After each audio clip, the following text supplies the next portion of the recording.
पूर्व विदर्भातील हा गोसेखुर्द प्रकल्प हा महत्वाकांक्षी प्रकल्प चर्चेत राहिला तो भ्रष्टाचारामुळे।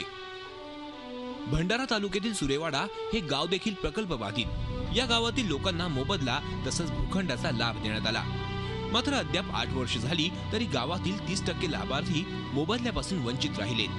विशेष म्हणजे जे या गावातील मूळ रहिवासी नाहीत त्यांनाही पुनर्वसन आणि मोबदला मिळालाय। पुनर्वसन अधिकाऱ्यांसोबत साठवलोट करून भलत्यांनाच प्रकल्पग्रस्त ठरवल्याचा आरोप इथल्या गावकऱ्यांनी केलाय। त्या लोकांचा मालमत्ता इथं कोणताच नाही तरी त्या लोकांना कसा का भूखंड देण्यात आला आणि लाभ देण्यात आला, पैसे पण देण्यात आले, पॅकेज पण देण्यात आला। आणि या गावातले रहिवासी असून या गावातले जिल्हा अधिकाऱ्याकडे सुद्धा पुनर्वसन अधिकाऱ्याकडे सुद्धा, परंतु आमच्या गोष्टीकडे कोणी लक्ष द्यायला तयार नाही। आम्हाला प्लॉटही नाही मिळाला आणि पॅकेजही नाही मिळालं आणि पुनर्वसन सुरेवाडा इथे डुबी क्षेत्र असल्यामुळे त्यांना देऊन म्हणला आणि दिलं नाही। सुरेवाडा गावात पुनर्वसन प्रकल्पांतर्गत एकूण 491 लाभार्थी आहेत। त्यापैकी 572 जणांना भूखंडाचं वाटप करण्यात आलंय। त्यामुळे उर्वरित 143 भूखंड कोणाला दिले असा सवाल उपस्थित होतोय।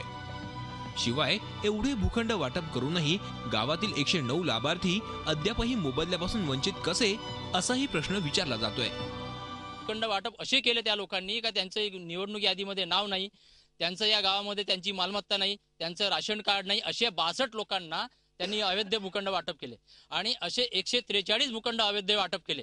याचा अर्थ का त्या पुनर्वसन अधिकाऱ्यांनी 143 भूखंडाचा भ्रष्टाचार केला आणि याची चौकशी होणं गरजेचं आहे। पैसा नाही, पलाट नाही, काही आमच्या आता इथे जन्मही झाला आणि आम्ही तिथे राहूनच राहिला। आम्ही 51 वर्ष आपल्या फक्त गावी राहिला, त्या तारखेपासून आम्ही येथे राहिना, आमच्या पोराबारा सप्पई येतीच झाले आणि याच्यानंतर आम्हाला कोणी सांगलाही नाही आणि आम्हाला पैसाही नाही, अदलाही नाही, घरही नाही, काहीच नाही। मोबदल्यासाठी सुरेवाड्यातील लाभार्थी गेल्या 8 वर्षांपासून शासन दरबारी खेटा घालत होते, मात्र त्यांच्या मागण्यांकडे जाणून बुजून दुर्लक्ष केलं जात होतं। अखेर या वैतागलेल्या गावकऱ्यांनी थेट झी हेल्पलाईनची मदत घेतली। हेल्पलाईनच्या टीमने या गावकऱ्यांची भेट घेतली, कागदपत्रांची पडताळणी केली। लाभार्थ्यांच्या यादीत नाव नसणाऱ्यांनाही भूखंड आणि पॅकेजचं वाटप करण्यात आल्याचं धक्कादायक वास्तव समोर आलं। या सर्व पुराव्यांसह झी हेल्पलाईनच्या टीमनं भंडारा येथील पुनर्वसन विभाग कार्यालय गाठलं।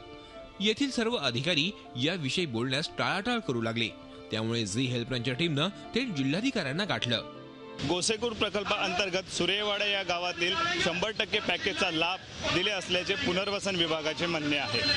मात्र हा पॅकेजचा लाभ इतर जिल्ह्यातील तसेच तालुक्यातील लोकांना कसा, हा प्रश्न अजूनही अनुत्तरित आहे। तर या विषयावर अधिकारी काही बोलण्यास टाळाटाळ करत असले तरी झी हेल्पलाईन या प्रकरणाचा पाठपुरावा करतच राहील, कारण की या ठिकाणी प्रश्न आहे प्रकल्पग्रस्त नागरिकांच्या पुनर्वसनाच्या।